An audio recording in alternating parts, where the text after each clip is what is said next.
Modern psychology often describes personality as a collection of traits or biological temperaments, but it rarely explains why our underlying motivations shift so drastically over a lifetime. For centuries, the standard definition of a person was an individual substance of a rational nature. This view is precise, but it is also static. It treats the human being as a finished product rather than a process.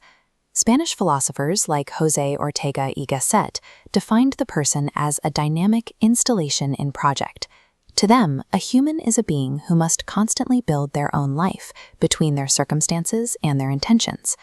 We begin with installations, the biological facts, the family lineage, and the physical body we are born into.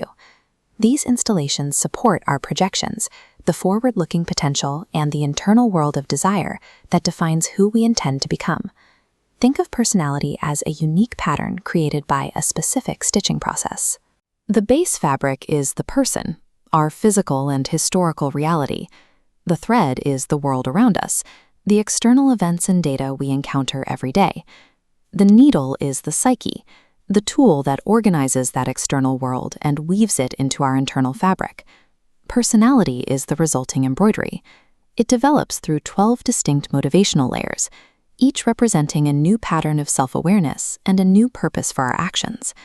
In this 12-tier schematic, the foundation is layer 1. This is the body itself, the biological precondition for everything else. This is a fixed installation. You are born into a specific body with specific physical limits that cannot be negotiated. Layer 2 adds the element of heredity. It encompasses the ancestral drives and the constitutional familial unconscious that influences your impulses before you are even aware of them.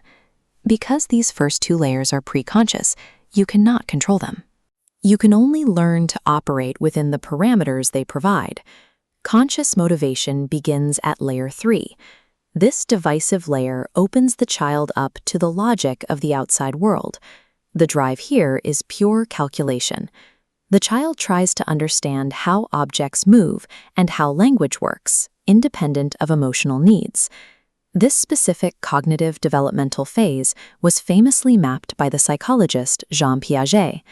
A child at this stage learns to master their environment as an end in itself. Unlike an adult, they don't learn for secondary rewards like money or status. They learn because mastering the calculation of the world is their primary goal. Because the motivation is purely technical, the suffering at layer 3 is superficial. It is the simple frustration of failing a task, lacking any deep psychological trauma or weight. The equilibrium shifts at layer 4 as the child begins to recognize their own history of feelings. Calculation is replaced by affection. The primary motivation becomes the search for constant benevolent protection, a safe ground provided by parents. This is the domain of Freudian psychoanalysis, where early affective experiences crystallize into a permanent pattern of reactions. If a child feels rejected or unloved here, their suffering becomes biographical. They begin to validate every action based on whether it will win them the affection they crave. When an adult remains stuck in layer 4, they interpret objective reality as a series of personal slights or approvals. Logical arguments fail because the individual is only listening for a yes or no to their worth as a person. Intervention for these individuals often requires clinical transference, creating an artificial environment where a therapist provides the consistent safety the subject never internalized as a child.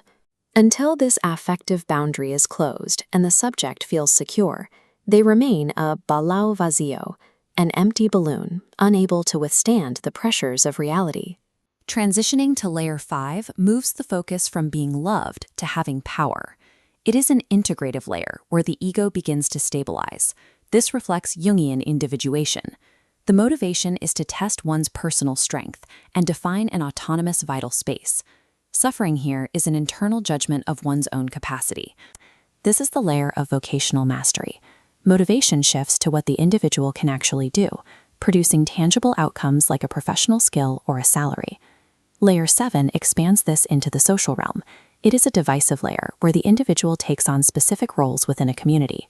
Much of Alfred Adler's work focuses here on the system of reciprocal rights and duties. Whether as a spouse or a professional, the individual is now motivated by being socially useful.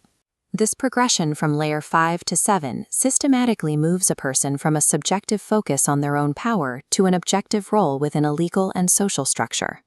Layer 8 serves as the capstone for the empirical personality. This is the individual synthesis. The habits and social roles of the previous layers stabilize into what Lassen calls a permanent character. The motivation is biographical. For the first time, the subject can look back at their life as a whole and evaluate the choices they've made. This is why the suffering of layer 8 often appears as a midlife crisis of conscience. The person is no longer worried about their role or their power, but about the ultimate destiny of their life's work. For most mature adults, layer 8 represents the highest degree of psychological integration they will reach, completing their development within the world as it is. Beyond the standard biography, the framework identifies layers where the individual's motivation begins to serve something more than their own existence. Layer 9 begins when a person views solving a problem as more important than their own ego. By layer 10, they act as a representative of the human species, motivated by universal moral duties. Layer 11 expands this motivation into history itself, testing how much one person can change the direction of a collective. The final stage, layer 12, is purely spiritual. The motivation is the eternal meaning of every act, doing what is right even if the world were to end tomorrow. This is why a figure like Mahatma Gandhi can be difficult to explain using standard psychology. His actions weren't driven by social roles or personal power, but by an absolute sense of duty toward the eternal. These final layers represent the outer reaches of personality. The drive to sustain the self is replaced by a drive to sustain universal, eternal values. Applying this framework requires Q rules. You cannot skip a layer, and you can only understand the motivations of layers equal to or below your own. This often leads to pseudo-passage, where a person appears to occupy a high social role, while their actual motivation is still stuck in an earlier layer.